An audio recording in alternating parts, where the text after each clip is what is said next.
The federal government of Nigeria recently directed the immediate suspension of the 4% free on-board levy introduced by the Nigerian Customs Service.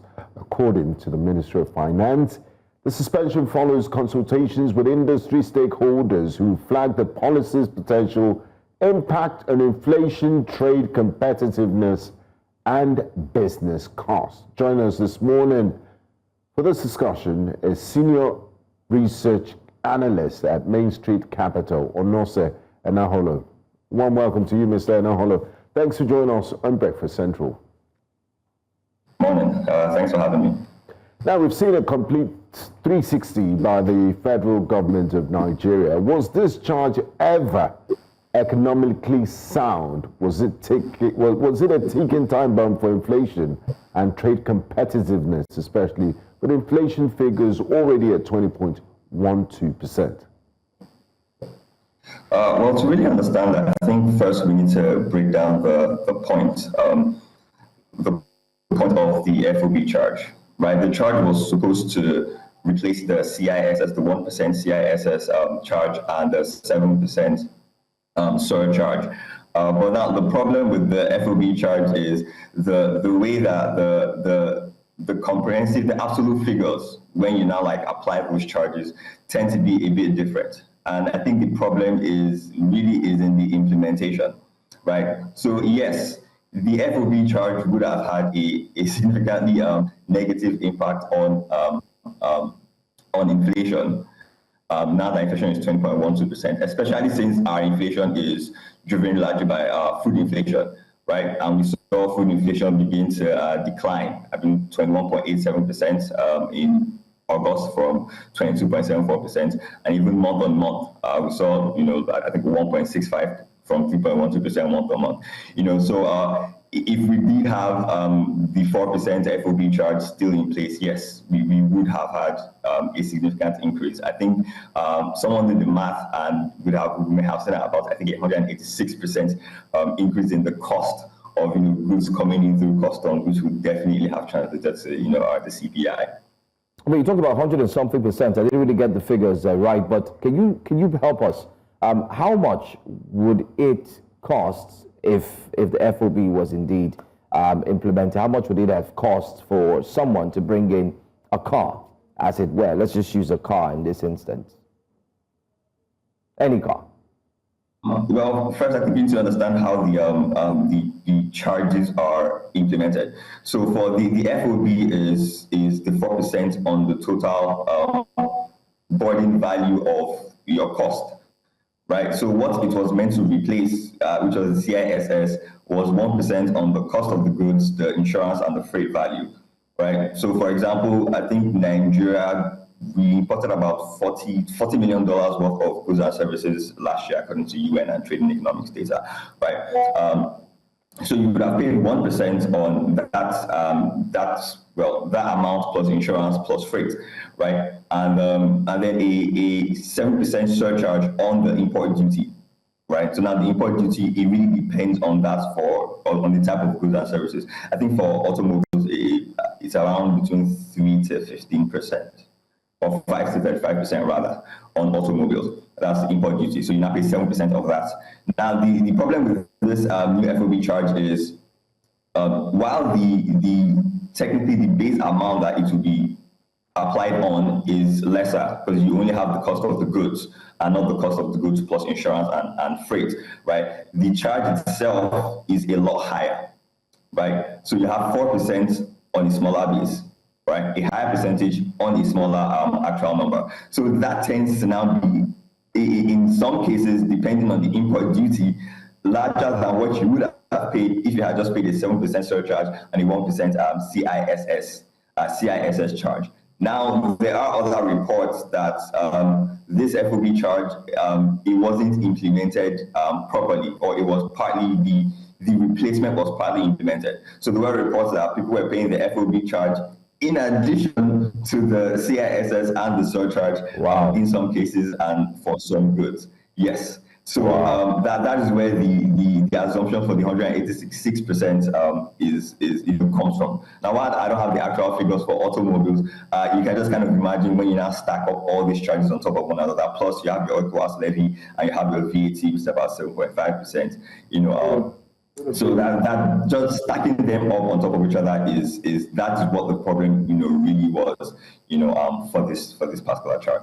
Would have been a lot. Now, Mr. President did announce a few weeks ago that the federal government has met its revenue target, and given the luxury of hindsight and what we know now, should the federal government have done a better job with stakeholder engagement rather than announcing a policy and then having to go through the embarrassment of reversing it, this policy somersault that we've seen? And what should be the standard operating procedure in going about this sort of policies that would affect millions of Nigerians? Absolutely. The government should have involved stakeholders. And I think that's why that could be even one of the reasons why we now have this, this walking back the charge, because stakeholders were pushing back, the Manufacturers Association of Nigeria. They were like, look, this is really not going to work, because there were even, I wouldn't really call it threats, but there were situations where people could now start to underreport their import volumes, simply to avoid some of these charges. So it's, I think, unfortunately, the government kind of misstepped with this one.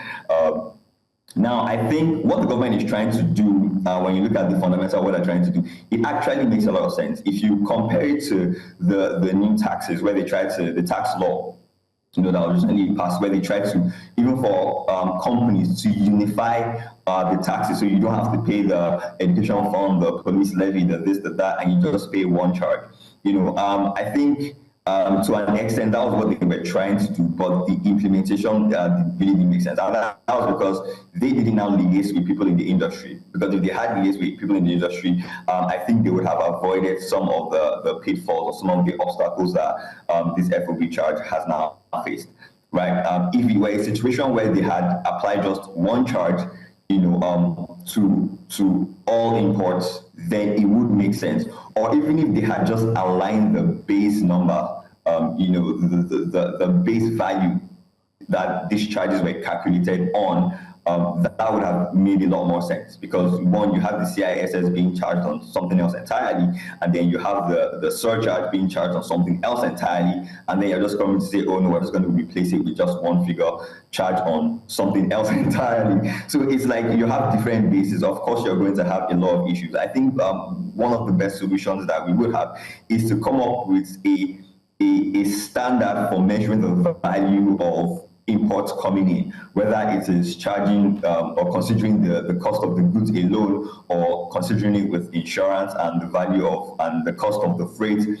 Have a standardized method for calculating the base value. Maybe if you're using the landed value, which is the CIF, or just the free on-board value, which is the cost of goods itself. Have just one standard, and then charge one fee on one standard. And then you have to use actual figures, right?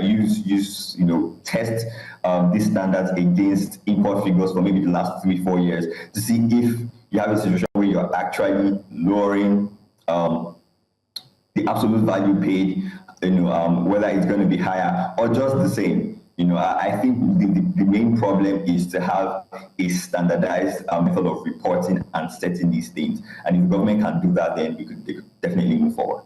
Okay. But do you think that Nigeria is becoming one of the most expensive import markets in West Africa? When you look at the cost of doing trade and also the impact of these levies you've mentioned, you talked about the CISS, how the one for goods, insurance and freight was cheaper, or let me use the word cheaper, but let's say it was more affordable compared to the FOB. I mean, all of this in Africa, how would you compare the market, as it were? Oh yeah, well, we're definitely very expensive compared to our peers. I think that was one of the issues raised, and now this might be a bit of a personal opinion, but in my opinion, that may be one of the, I think, major reasons why the government may have walked back. And now, yes, of course, they don't want to affect inflation, which is good, but also because there is now the threat of, importers, and vessels going to our peers or competition, however you look at it, in other countries. It definitely the cost of landing and even doing business here is definitely a lot higher than a lot of our counterparties here in Africa, and even in some other developed countries with where their currencies are even a lot higher, and in naira terms it's going to be, the translation will be more expensive. We are still more expensive than they are, so it is definitely affecting the cost of business here. And even when you look at GDP reports, when we read GDP reports, you kind of see that, quarter on quarter, year on year, even though in absolute figures, it's increasing, but when you compare it, there is a contraction, in trade. So I'm going to deviate a bit and look at Africa in general and the Africa Continental Free Trade Area Agreement after. It's been hailed as, a no-brainer that is going to one market economy, and given Nigeria's sheer size, we're going to have a lot to gain from it. Where is it as we speak at the moment? And if we're making imports so expensive, we're putting up barriers to trade and doing business with other countries, how is AfCFTA going to work, and when are we expected to see its full implementation? So I think that is a work in progress, with free trade zone. I do know for a fact that a lot of businesses are coming in to the free trade zone to really just set up shop, and I know Dangote Refinery is there, and a couple of other businesses are there, but it's more of a journey, to be honest, and I think you have to now, the government has to now balance the need for non-oil revenue with growing or setting policies that will now allow the country to grow. So I think right now it's more of a get as much money as you can now versus get maybe significantly less than you could, but then create an opportunity where free trade could grow. Now, of course, the government might also be looking at situations where if you do have the free trade zone, taxes, on that free trade zone are significantly lower than what you have in other parts of Nigeria. So if I were a government that was, where my mandate, currently was increase taxes, non-oil revenue as much as you could, then at least for the next 1 year or 1 to 2 years, or at least for the period of the medium-term expenditure framework that they brought up from 2024 to about 2027, going into the free trade zone may not really be in my best interest if, my primary mandate was to increase non-oil tax revenue. And from what the government has been doing so far, restructuring taxes and being a lot more serious about taxes and non-oil taxes and all, I think it is fairly accurate to say that to an extent they are looking at increasing non-oil revenue. And wherever they feel like they'll be able to do that, they will do that, including raising taxes. And unfortunately, this was just a certain scenario where, look, it's more of a pressing concern versus a growing concern, right? The free trade zone is, by all definitions, a growing concern because it's not something that you plan to achieve in the next 1 year or 2 years or 3 years, or even within the span of the medium-term expenditure framework. But increasing non-oil revenue is something that you would have to do. So I think right now, for the government's immediate plans, at least from what I've seen that they have done and the policies that they have implemented, free trade zone kind of takes a backseat to raising non-oil revenue, at least from maybe 2024 to like maybe 2027. So I wouldn't be surprised if we see other policies come in to focus on streamlining or making the non-oil tax collection process a bit more effective. And then when you do not have scenarios where there is a clash or a significant clash with even trade and the ability to collect these taxes or the ability to generate more of these taxes, then you now see the government kind of walk back, like the case they've done with the FOB. But if there aren't any real clashes, I think in the short term you will see more of a focus on, the policies to, to streamline the collection of non-oil tax revenue. So while yes, the free trade zone is there, and I do think the free trade zone is really going to grow, because that's one of the points, that's one of the aspects of the economy that is really attracting foreign companies and foreign direct investments right now. But for the going concern in terms of increasing non-oil tax revenues, that might take a backseat. All right. I want to say thank you so much, Mr. Onose Enaholo, for joining us.